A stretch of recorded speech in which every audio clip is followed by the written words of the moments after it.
जी students, बच्चे तो हम लोग डिस्कस कर रहे हैं प्रेशर वॉल्यूम वर्क। इसके लिए सपोज करें आपके पास गैस है which is present in a cylinder. It contain a frictionless piston, कि आपके पास गैस बच्चे इस सिलेंडर में प्रेजेंट है और यहाँ पे जो है वो मूवेबल पिस्टन है जो फ्रिक्शनलेस है। इस सिलेंडर का क्रॉस सेक्शनल एरिया क्या है? ए है। क्रॉस सेक्शनल एरिया इसका क्या है? ए है। और प्रेशर इस गैस पे क्या है? External pressure, that is P. Cross sectional area आपके पास ए है इस सिलेंडर का और इस पे प्रेशर, एक्सटर्नल प्रेशर आपके पास क्या है? पी है। अब हम डिफाइन करते हैं बच्चे के प्रेशर क्या है।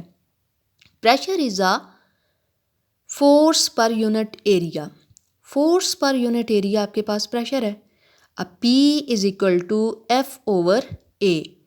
अब आप डिटरमिन करना चाहते हैं फोर्स को, तो F is equal to P A. अब इसमें देखें कि वर्क डन आप कैसे कैलकुलेट करेंगे। Work done is equal to force multiplied by D. इसमें देखें आपके पास वर्क डन, देखें वर्क डन कैसे होगा। आप कह रहे हैं कि अगर आप जो है वो गैस एक्सपैंड करती है, आप एक्सटर्नल प्रेशर डिक्रीज करते हैं, गैस एक्सपैंड करेगी, उसका वॉल्यूम V1 से V2 हो गया, तो चेंज उसके स्लाइटली उसका वॉल्यूम चेंज हुआ है, दैट इज़ DL। तो ये जो DL आपके पास चेंज है ये हम लिख सकते हैं। यहाँ पे देखें फोर्स वर्क डन क्या है? Force multiplied by distance. Force multiplied by distance, तो डिस्टेंस क्या है? गैस एक्सपैंड होने से जो डिस्टेंस में चेंज आया है that is DL। F multiplied by DL।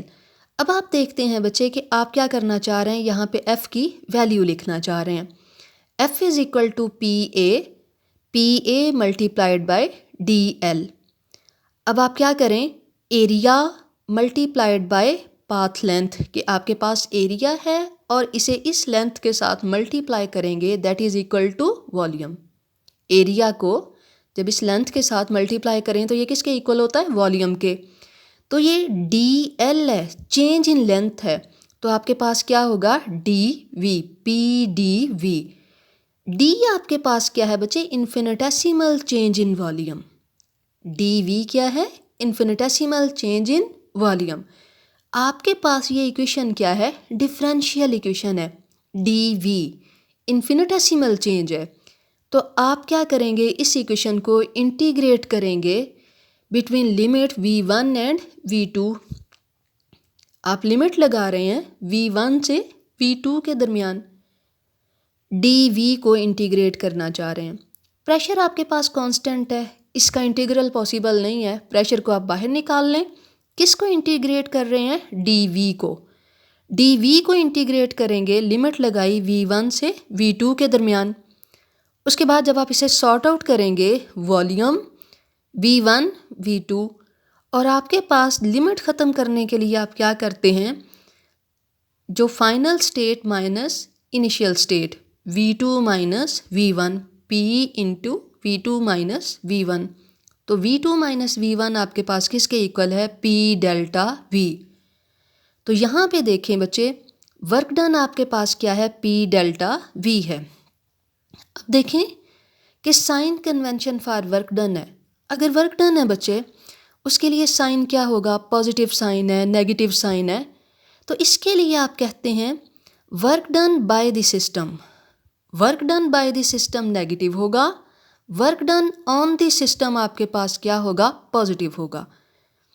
Work done on the system, कि जब आप सिस्टम को कंप्रेस करते हैं तो आपके पास क्या होगा? पॉजिटिव होगा। Work done by the system on the surrounding, कि जब सिस्टम एक्सपैंड करेगा उसकी इंटरनल एनर्जी यूज़ होगी, तो work done by the system negative होगा, work done on the system आपके पास क्या है? पॉजिटिव है। नेक्स्ट हम देखते हैं, अब आपके पास है बच्चे कि यूनिट क्या है वर्क डन की। वर्क डन की यूनिट आपके पास, सबसे पहले प्रेशर का यूनिट देखें। प्रेशर का यूनिट आपके पास जो है वो, प्रेशर क्या है? फोर्स पर यूनिट एरिया, तो इसका यूनिट क्या है? Newton metre square, newton per metre square. Pressure का यूनिट है, वॉल्यूम का यूनिट आपके पास क्या है, मीटर क्यूब है। प्रेशर का unit newton per metre square, volume metre cube है, कैंसल आउट हुआ तो आपके पास वर्क डन का यूनिट क्या आया, न्यूटन मीटर। न्यूटन मीटर किसके इक्वल है, जूल के इक्वल है। तो आपके पास बच्चे वर्क डन का यूनिट क्या है, न्यूटन मीटर है, जूल है। जूल को आप किलो जूल में भी कन्वर्ट कर सकते हैं, अदर फॉर्म भी आप इसकी ले सकते हैं। तो ये डिफरेंट यूनिट हैं वर्क डन के, ये आप लोगों ने करने हैं। इसके बाद बच्चे आपके पास है हीट। हीट क्या है, दी energy change between system and surrounding due to temperature difference that is known as a heat। ये आपके पास क्या कहलाती है, हीट कहलाती है। हीट को किससे रिप्रेजेंट करते हैं, Q से। Heat given by the system negative होगा, heat given to the system, system जो है वो हीट एब्जॉर्ब कर रहा है, उसका साइन क्या होगा, पॉजिटिव होगा। एंडोथर्मिक रिएक्शन में हीट एब्जॉर्ब होती है, साइन क्या होगा बच्चे, पॉजिटिव होगा। एक्सोथर्मिक रिएक्शन में हीट इवॉल्व होती है, साइन क्या होगा, नेगेटिव होगा। तो आपके पास Q जो है वो हीट है, स्टेट फंक्शन नहीं है, इसका सिंबल क्या है, स्मॉल सिंबल है। इसी तरह वर्क डन आपके पास स्टेट फंक्शन नहीं है, इसका सिंबल क्या है, स्मॉल w है। इसके बाद बच्चे आपके पास यूनिट दी हुई हैं, हीट की यूनिट क्या है, जूल है। अदर यूनिट जो आप यूज़ करते हैं दैट इज़ कैलोरीज। तो ये फार्मूला है जिससे आप जूल और कैलोरीज को इंटरचेंज कर सकते हैं। यहाँ तक प्रिपेयर करें बच्चे, introduction to thermodynamics, introduction to heat and work done. अगर कोई कन्फ्यूजन है तो आप लोग पूछ सकते हैं। अल्लाह हाफ़िज़।